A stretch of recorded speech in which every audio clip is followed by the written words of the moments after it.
Welcome to the Lokar Car Show. I'm Sam Adavi, coming to you from the Lokar Center at the Great Smoky Mountain Jeep Invasion, brought to you by Spearhead Trails.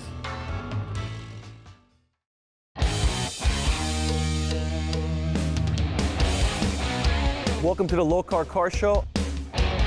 This is gonna be one awesome car. And I said, it doesn't even run yet. And look at it now, it's amazing.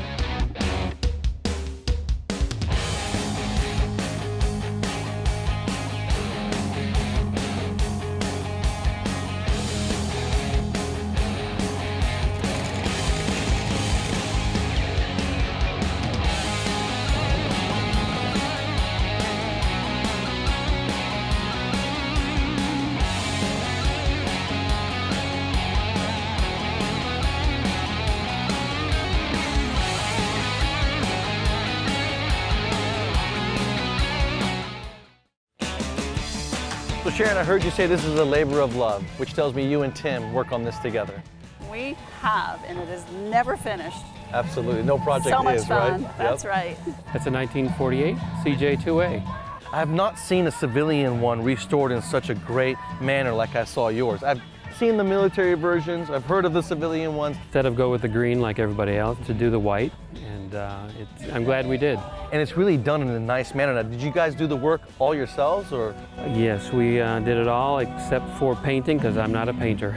Well, I bought it back in '81 from, I saw it sitting alongside of a house, so I went up and knocked on the door and said, "You selling it?" He goes, "Haven't really thought about it, but how does $500 sound?" I said, "Great." Well, in '81, $500 is a lot of money. Especially when you're only 21 years old, so. But yeah, so So you've had it for you've had it 40 years. Yeah, so I bought it, played with it a lot, put it in the barn, and moved away. And back in 2009, went and got it, brought it down to Florida where we live now, and restored it. Man, that's beautiful. What a great story. You did a really good job. You did basically, like you said, everything but the paint. Everything but the paint. Did you have something to reference, or do you know these cars, the Jeeps, that well? No, we're just mechanically inclined, and with the internet now, you can pretty much build anything. Most of them were military. Not until the end they actually came down to civilian use. I see. So you said this is a 1961? Yes.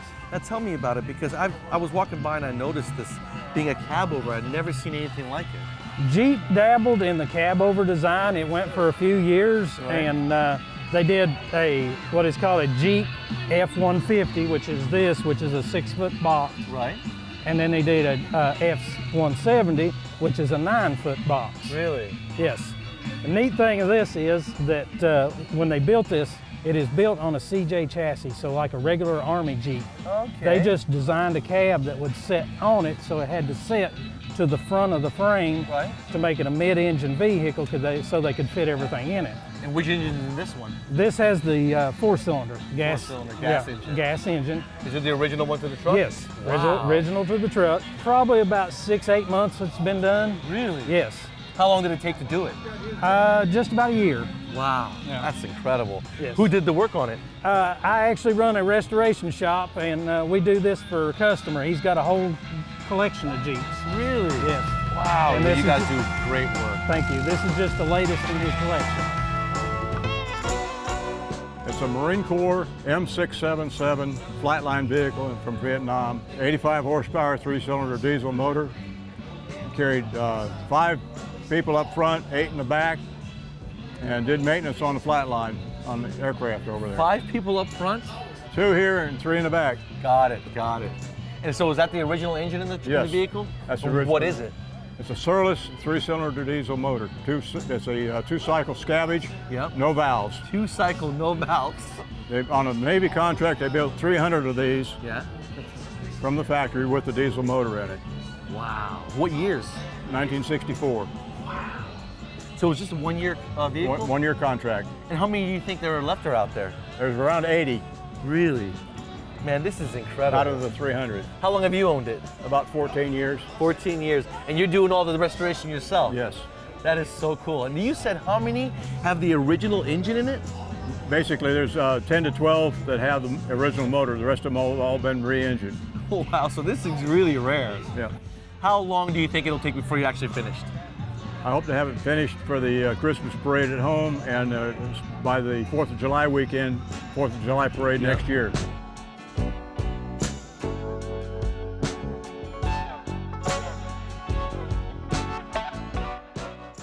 We have to go to a quick break.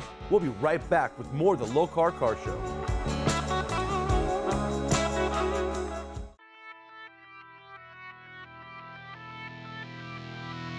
It's time for the Lokar Lowdown with Kevin Ford. If you're looking to upgrade the engine in your ride, look no further than our LS Classic series. We've got high-tech, modern LS drivetrains, around 500 horsepower, and we've mimicked all the factory iconic engines like a Tri-Power, the Ford FE, small block Chevys, 409s. We've even gone outside the box and made a little hot rod engine, get you a little different look. We've come and recreated the 63 Fuelie. We've got a 62 Fuelie, and there's so much more to come. We make everything from the front drive units to a distributor kit to the valley plates. We've got breather kits. You really need to check us out if you want a nice, reliable engine that looks right in your car. Go to lokar.com.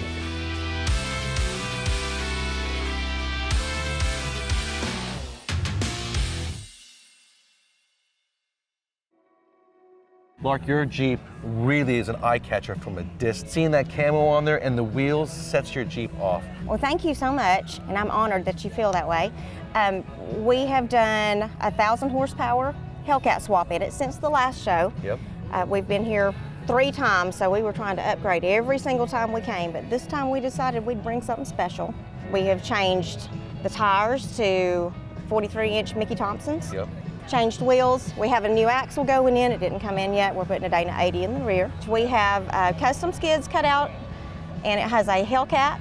It illuminates with red lights under it to about a 3.5 to 4 foot or 4 foot wide Hellcat under it. They really do protect from the oil pan all the way back. That's nice. Exactly, exactly. When you make an investment like that, you want to protect it. Now, I love how you took the theme from the exterior of the Jeep and went inside and made it just as nice on the interior. Thank you so much. We decided that we wanted the full package. We wanted it to flow when you open the door. You see the continuation of the studding on the inside, and we went with some Bentley carpet. Yeah, the Bentley carpet's a very nice touch. Thank you. It feels so good. The colors in the seats are the exact colors that are in the paint on the Jeep, and we just wanted it to all kind of go together. David, this Jeep is absolutely sick. All right, thanks. I don't even know where to begin here. I'm going to let you tell us everything about it, but I also want to hear the story behind the build of it. Okay. Well, it started as a 2020 Jeep Gladiator. We cut it right in the middle with 250 miles on it, and we spliced in a section from a wrecked Wrangler JL to stretch it for the 6 doors, because we have 4 kids, so that's the whole reason to make a big family vehicle. My wife, she started brainstorming, came up with the whole idea for the build. It was before Jeep officially announced the Gladiators. So she said, if they come out with it, we're gonna get one, we're gonna cut it in half, stretch it, and just for stout, we're gonna convert it to a dually just to make it wow. This is what we've done. This is what she did, and she helped you do the build itself. She was there 100% of the time. She was, if not more than me, she was there working on it. Tell me about the axles. What kind of axles you got under it? In the front, front and rear, it's F350 Super Duty axles. Suspension, it actually has a prototype BDS long arm kit in the front, and a BDS regular rear kit. How does it drive going down the road? It actually drives really good. The kids love in it. Our youngest son, he just like climbs all over it, and he thinks it's a big jungle gym.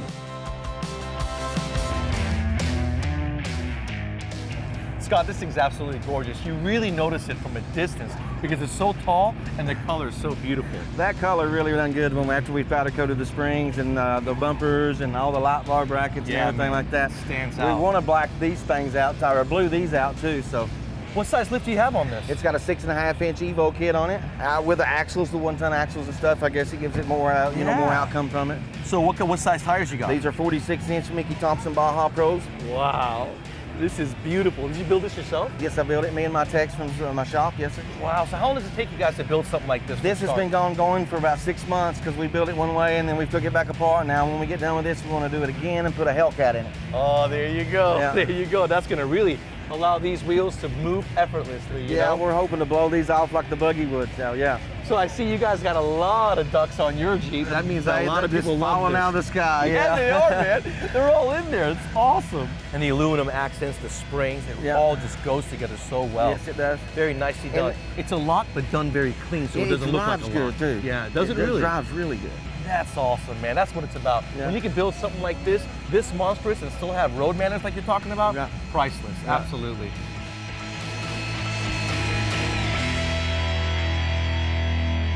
We have to go to a quick break.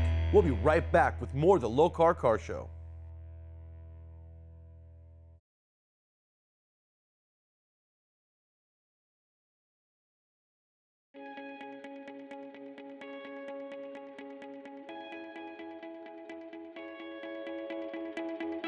Welcome back to the Lokar Car Show.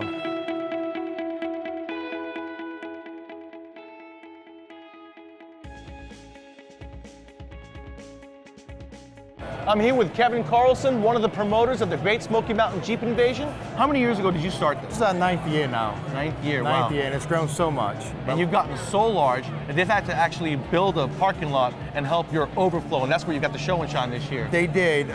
We had so many vendors wanting to come in, we had to decide where we could put them all, so we expanded our outside lot, and we moved the show and shine up to the upper lot. And you know, when you look at the vendor row, almost every vendor is here. And then you look at the vendor row in here, you've got it full, inside and outside. Yeah, by October 1st, we're already working on next year's show already. With nearly 300 vendors, I think every single Jeep-related vendor is here in the nation. Now, what do you have as far as the Jeep goes? I know I saw your Jeep in the previous years. What do you got this year? Well, this year I went for the new 4xe electric Jeep. Yeah, and tell me about it. Well, it's been fantastic. It's a great daily commuter. We actually really use no gas. No gas. So what do you mean at by all. 4xe? So It's a hybrid. It's a hybrid. It's a hybrid. And it's a plug-in hybrid. It is a plug-in, correct. Wow. So what do you mean by no gas? It's like you said earlier, it's like a video game. Well, it is like a video game. You have your hybrid mode, your gas mode, or just electric mode that you could use. You know, Sam, we had people all the way out from Washington to Maine, down to Florida, everywhere coming out to see this show. Yeah, that's a lot. Yep. When you got them coming as far as Massachusetts, where I just spoke to a lady. Yeah, Massachusetts as well. Massachusetts, that is huge to come down here. But Pigeon Forge does such a good job hosting shows, you know? It is. It's definitely a family destination. There are a lot of things to do here in this area with all the attractions and places to eat. I love it. I love coming out here every year. Smokers are great. Well, this is a 1971 Hearst edition, and actually Kaiser had the idea to do this. It didn't come out till AMC owned Jeep. AMC bought Jeep in 1970, and it finally came to fruition. The colors are AMC colors, as you can see, red, white, and blue. Yep. The tachometer is up in the hood scoop. Yeah, I noticed that. That is old school muscle fresh. Yep. You weren't cool unless you had a tachometer in your hood, 1970. But the style is similar to some of the other AMC and Hearst themed cars with the hood scoop and tachometer. So that was copied. And then the other thing they did was the shifter. That is a Hearst dual gate shifter. Similar to what you would see in a Mopar back Correct. in the day, right? Yeah, or a Pontiac GTO, something like that. Hearst badging, and then of course the stripes, Hearst badging. They were also optioned with the sliding windows and luggage rack, and a headliner too. Now, how many did they make? Well, they had planned to make 500 of these, 300 automatics, 200 manual transmissions, but they never really came to that number. We really don't know how many they made. Wow, so it's not less real than good 500. documentation. It's less than 500. I see you got something special in the glove box as well. Yes, I do. I got Linda Bond to sign it, and she was really excited about it. So was I. Get her signature. That really tops off this Jeep, you know? It does, because she's in some of the original promotional pictures of this. Wayne, this Jeep is beautiful. Now, the fact that you won it is absolutely cool. Look at the specs of this thing.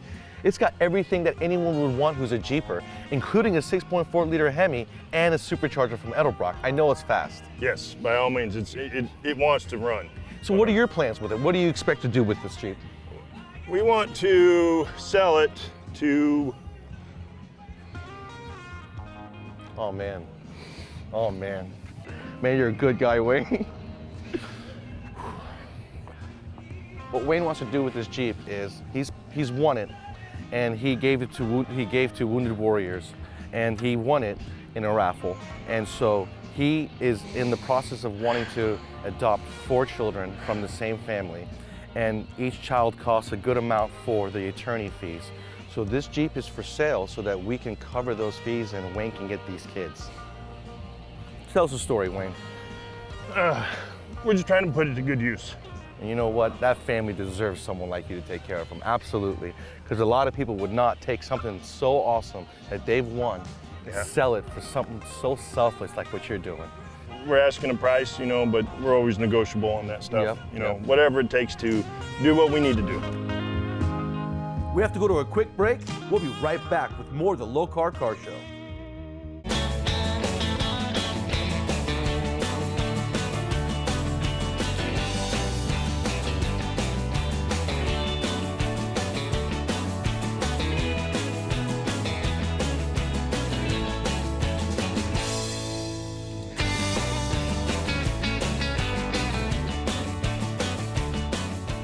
So we actually come out here because we bring our whole family. So how many years have our kids been a part of the off-road community? Oh, they were 8 and 9 now, and they started at 1 and 3, so. Long time? Long time, 5, 6 years. So they come out here, they spend the whole evening, whole day with us. They walk around, they run to all the Jeeps, they run to all the rigs. Get all the things at the different booths, that's their favorite. That's their favorite. All the little surprises that each of the vendors offer out here. And the food. It's the best.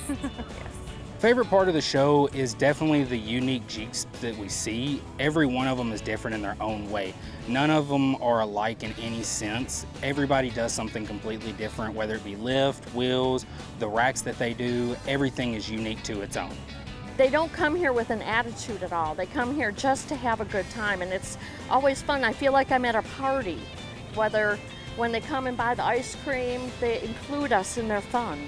The people that run this Jeep Invasion are incredible. They make it really comfortable for us, the vendors, all the vendors, and they make it really easy for the people that are attending it.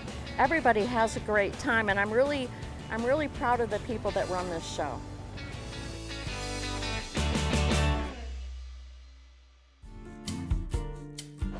Kim, this is so exciting to see the Jeep show grow so much every year.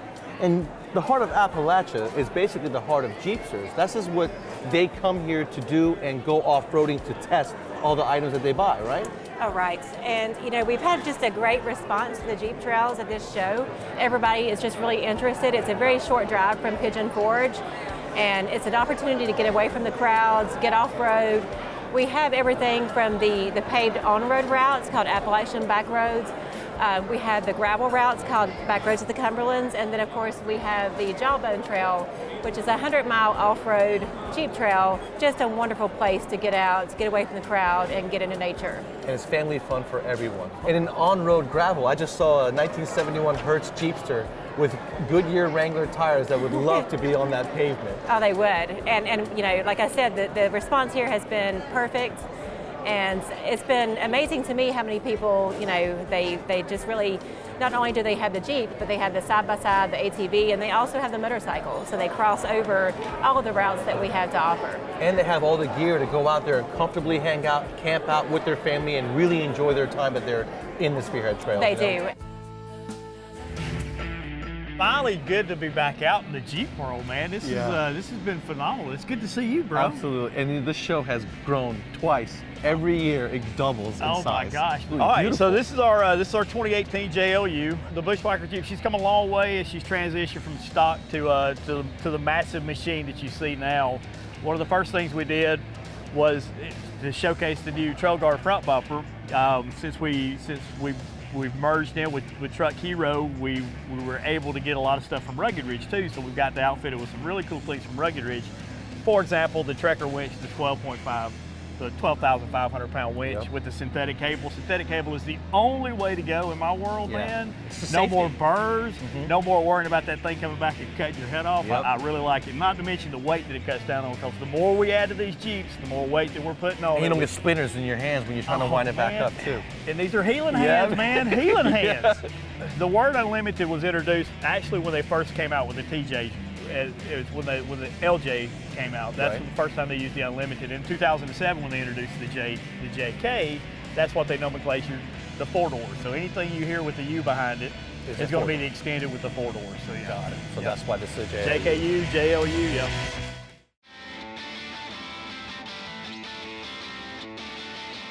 There you go. Another great Smoky Mountain Jeep invasion brought to you by Spearhead Trails, where you need to take your Jeep on its next excursion. For me, that's a wrap.